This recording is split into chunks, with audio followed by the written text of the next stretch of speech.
Agora nós vamos falar do segundo exame, que é o índice de reconhecimento da fala ou índice percentual de reconhecimento da fala, que é o IRF ou IPRF.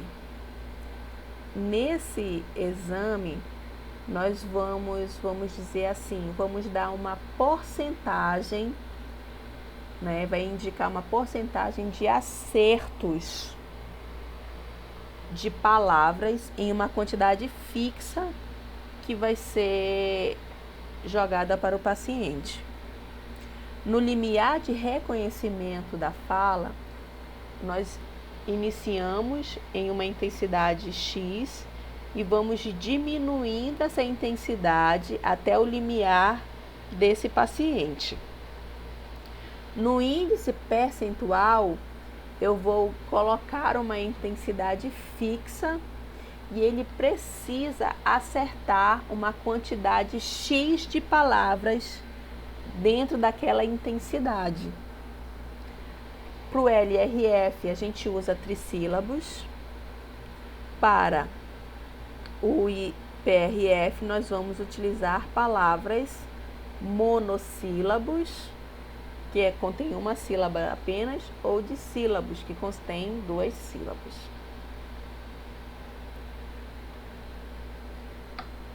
Para realizar o teste, como só ressaltando, são monossílabos ou dissílabos, com o objetivo de identificar a capacidade do indivíduo em reconhecer unidades mínimas de fala, né?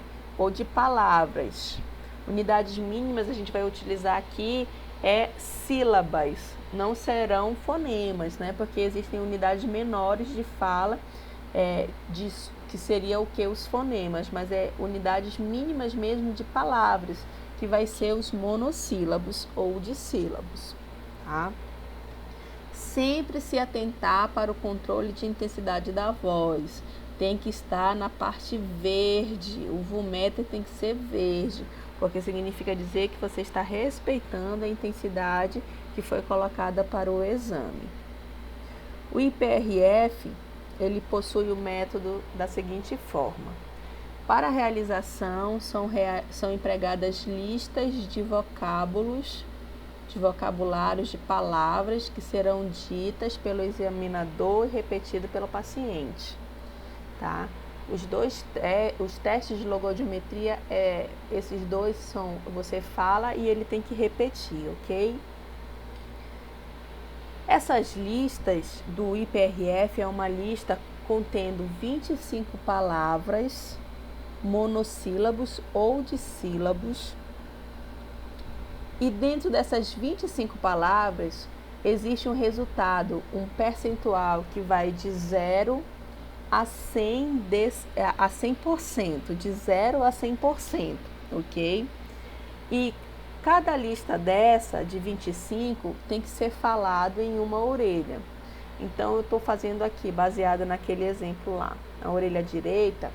Para eu realizar o meu IPRF, eu vou usar 25 palavras monossílabos na orelha direita. Quando eu for realizar na orelha esquerda, eu vou utilizar outras 25 palavras, né, para que ele não ache similar e consiga repetir igual da anterior. Então, são outras 25 palavras, tá? O teste ele vai ser realizado com uma intensidade fixa, de 30 ou 40 decibéis acima da média dos limiares de fala. Se lembra da média tritonal lá do LRF, baseada em 500, 1000 e 2000 Hz? Então, o IPRF ele também vai utilizar da mesma fórmula de valores. A diferença é que no IPRF você vai falar as 25 palavras monossílabos em uma intensidade fixa. Você não vai diminuir e nem aumentar essa intensidade final, tá?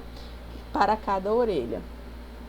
Você vai testar separadamente, como eu já falei, apresentando 25 palavras monossílabos ou 25 palavras dissílabos para cada orelha. E como é que a gente vai saber, professora, se eu uso palavras monossílabos ou dissílabos? A literatura, ela dá uma sequência que é uma sequência de uso. Em primeiro lugar, em todo o momento, você vai iniciar a repetição das palavras com as palavras monossílabos, porque subentende-se que são as palavras mais difíceis, porque ela é a menor palavra, vamos dizer assim, as menores quantidades de palavra de um enunciado, da fala, são as palavras monossílabos. Então, você começa com as palavras monossílabos, joga lá, fala 25 palavras e ele repete 25 palavras. Mas ele é assim, ó, você fala pé, ele tem que repetir pé. Cor, ele repete cor. Tom, ele repete tom. Você não joga 25 palavras, ele vai ter que falar depois, na sequência 25 não, tá? Você fala uma, ele repete, você fala outra, ele repete. Se essa pessoa, ela conseguiu repetir corretamente essas palavras, 25 palavras monossílabos, você não precisa fazer a dissílabo. Agora, se ele teve um grande erro de palavras monossílabos, você observou o VUMETER, fez tudo certinho, tudo adequado, e assim o paciente de 25 palavras, ele errou 15, e aí você olha, ele tem uma média tritonal boa, ele não tem uma perda moderada severa, no máximo uma perda leve, aí você realiza as palavras dissílabos para verificar se ele vai ter uma melhor discriminação de palavras, tá? Então é nessa ordem que você vai fazer. Primeiro as monossílabos. Se ele errou muito monossílabo, você faz as dissílabos. Se não, fica só nas monossílabos, tá? Cada palavra, ela possui um valor de 4%, tá? Do reconhecimento da fala baseada em 25 sentenças monossilábicas, ok? Peraí, tudo não está querendo ir aqui. Olha só. Resultados. Orelha direita, orelha esquerda. Você já pode fazer as tabelinhas lá no laboratório, a gente tem. Também na clínica que eu trabalho a gente já faz, a gente utiliza. A gente põe duas tabelas diferentes, porque são pacientes diferentes, né? Eu só não repito as mesmas palavras na orelha direita e na orelha esquerda do mesmo paciente, tá?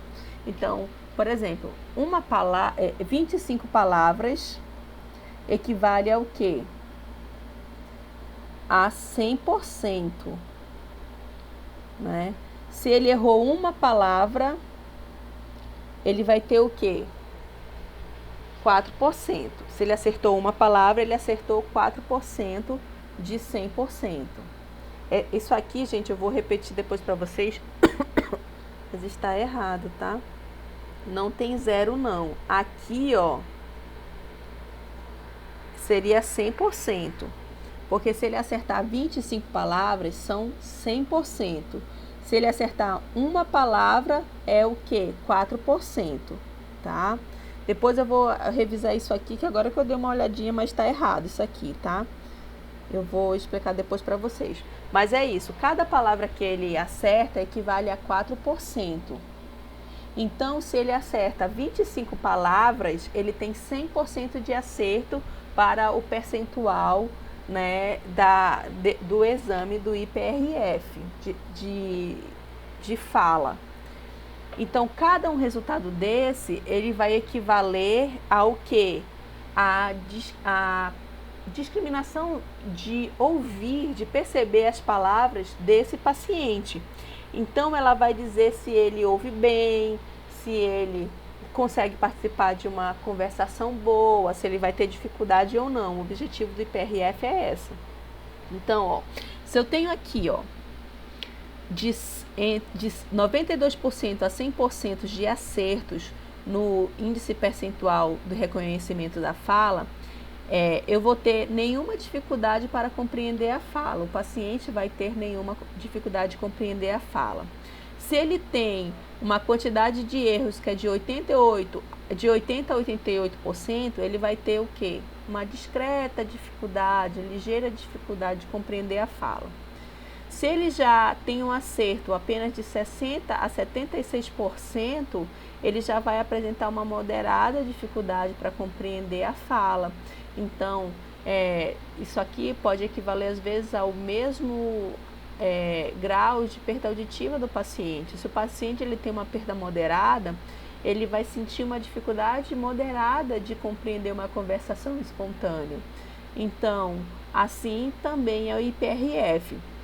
Quanto maior a perda auditiva, maior vai ser a dificuldade de compreensão da fala desse indivíduo, ok? Vamos lá. E os resultados? Nas perdas condutivas, a gente vai ter uma porcentagem de acertos muito parecidas com os limiares normais do indivíduo. Por quê? Porque na perda condutiva só existe apenas uma dificuldade a nível de orelha externa e orelha média, mas o órgão de corte, que é o ouvido interno, ele vai estar totalmente normal. Então ele vai perceber as palavras mais abafadas, né? Porque ele tem um problema ali na condução do som, só que na discriminação dele, que é na orelha interna, está tudo normal. Então ela se assemelha, esse resultado das perdas condutivas a um limiar normal de um paciente ouvinte, tá? Geralmente em lesões cocleares, ou seja, perdas neurosensoriais ou sensórios neurais, ele vai ter uma discriminação baixa, que sempre vai equivaler ali baseado muito na audiometria tonal, mas a gente espera uma dificuldade entre 60% a 88% de erros, tá? Então, em lesões retrococleares, já vai ser a nível de nervo auditivo para cima, vamos dizer assim, se lembra nas perdas centrais, mesmo que ele tenha uma perda auditiva leve, que ele na audiometria tonal ele levantou a mão para os apitos, a discriminação dele para a fala vai ser muito ruim. Então vai ter uma discrepância, ele tem uma audiometria até com resultados bons, né? De repente uma perda até leve, só que quando a gente vai fazer o IPRF com ele, os testes de fala, a discriminação dele é muito, muito ruim, ok? E quais são as aplicações clínicas do IPRF? Fornecer o topo diagnóstico, ou seja, localização de lesões específicas do sistema auditivo, baseado nesses resultados, né, que perdas condutivas vão ter boas discriminações, perdas cocleares vai ter uma discriminação diminuída conforme a perda auditiva, e para lesões retrococleares, né, de nervo para cima, seriam as alterações centrais, a discriminação vai ser muito ruim. Então ela ajuda a fornecer esse topo diagnóstico também baseado na logoaudiometria. Prediz o prognóstico de uma cirurgia otológica, ou seja, o quanto ele está ouvindo em situações de problemas no tímpano, perfuração timpânica, qualquer cirurgia que é de orelha, de ouvido, ele vai anunciar a relação do prognóstico, quanto ele está ouvindo hoje, quanto ele vai ficar ouvindo depois da cirurgia, tá? Prediz valor terapêutico de procedimentos, porque a gente vai, durante o exame, a gente cobre os nossos lábios para que o paciente ele seja avaliado apenas mesmo de forma auditiva. Então isso vai nos dizer o quanto que esse paciente precisa de um apoio de leitura labial ou mesmo até de um treinamento auditivo para facilitar essa discriminação da fala. Confirma também os limiares tonais, porque se tu tem ali uma audiometria normal, você vai ter 100% de reconhecimento de percentual lá das palavras. Se ele já vai tendo alteração, isso vai ficando no mesmo patamar, vamos dizer assim, da audiometria tonal. Avalie a adequação social e efetiva da comunicação do indivíduo, porque com essas palavras você consegue dar uma percepção geral de o quanto ele consegue se comunicar. Se ele não está conseguindo te ouvir bem, né, você falando diretamente no ouvido dele, imagina em um ambiente aberto, cheio de ruídos externos, o quanto está sendo prejudicado dessa discriminação de fala. Então, nos exames logoaudiométricos, você já consegue perceber isso, ok? Avalia a possibilidade de seleção e adaptação das próteses através da determinação do campo de audição, né? Baseado lá, se lembra nas aulas e ela ainda foi até presencial, na banana da fala, como os sons, os fonemas estão distribuídos dentro do audiograma da audição, porque a gente ouve o que sons, e os sons das falas são o que? São os fonemas. Então, tudo que a gente está ouvindo aqui são sons baseados dentro de um campo de audição, e isso facilita através do exame da logoaudiometria. Tá? O último exame, gente, ele é muito simples e fácil. O LRF e o IPRF, ele vai ser utilizado em toda a audiometria convencional, né? Até perdas moderadamente severas, em alguns casos até severas. O limiar de detecção da voz, ele já é um exame diferenciado. Ele não vai ser realizado em todos os pacientes, só em pacientes que possuem perdas de severas a profundas, que não se beneficiam com os exames de palavras convencionais, porque eles não conseguem repeti-las, né? Eles têm uma perda auditiva tão grande que eles não conseguem ouvir a palavra sem reforço labial, visual, né, de ler os lábios. Então ele não consegue repetir nada. E aí, o quanto é que ele consegue detectar a voz, né? E aí é que entra o limiar de detecção da voz. Limiar, como eu já expliquei, é o mínimo que o paciente ouve. Detecção é ele detectar, é ele identificar. Aqui no caso do exame de logoaudiometria, detectar a voz. Ele não precisa compreender o que está sendo falado. Ele precisa apenas detectar o som da voz do avaliador, tá? Então, acontece da seguinte forma. É a intensidade em que o indivíduo pode detectar a presença de fala em 50% das apresentações. Na realidade, desculpa, aqui é de voz, tá? Em 50% das apresentações. Eu vou dizer por quê. Seria de voz apenas, tá? Eu vou explicar por causa do tipo de sílaba que a gente utiliza. A gente não usa uma palavra convencional. Nesse teste, o indivíduo ele não precisa compreender o que está sendo falado, ele precisa apenas detectar a presença ou a ausência do estímulo, do caso, a voz, a fala daquele paciente, daquele indivíduo, daquele avaliador. Para a realização do limiar de detecção da voz, são usadas apenas repetições de sílabas. Normalmente a gente usa o pá.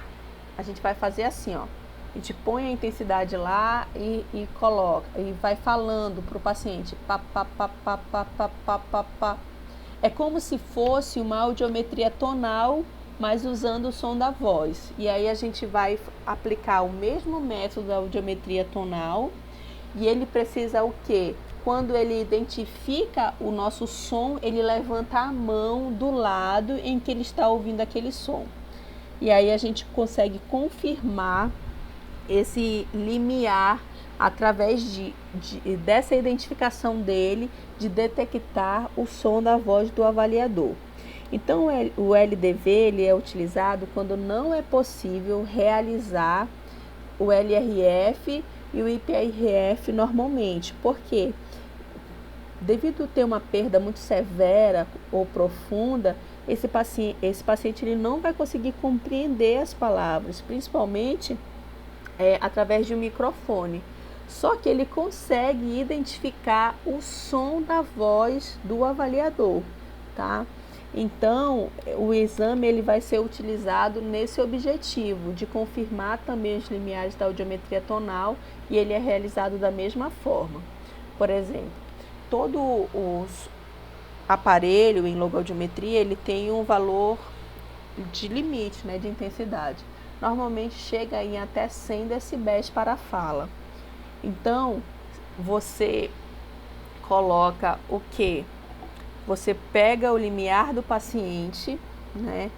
Aí, nesse caso, vai ser o melhor limiar das frequências de fala, que pode ser 500, 1000 ou 2000 Hz. Não vai ter média tritonal. Você vai pegar o melhor valor e desse melhor valor, desse melhor limiar, você vai colocar ali, se você conseguir ainda, né, de 30 a 40 decibéis, mas você pode colocar até o limite. E aí você tenta explicar para ele, vai ter que ter uma comunicação, pode usar libras ou pode utilizar uma comunicação de fala e leitura labial com ele, para que ele, detectando a sua voz, ele levante a mão. E aí você começa da intensidade limite lá do aparelho, e aí toda vez que ele ouvir o som, pá, pá, pá, pá, pá, ele tem que levantar a mão do lado que ele está ouvindo. Você vai avaliar a direita e a orelha esquerda também, tá? E quando chega naquele limiar, né, do paciente, aí o que acontece? Você desce pelo menos de 10 a 20 decibéis a mais, para confirmar se de fato aquele limiar é o da audiometria correta dele.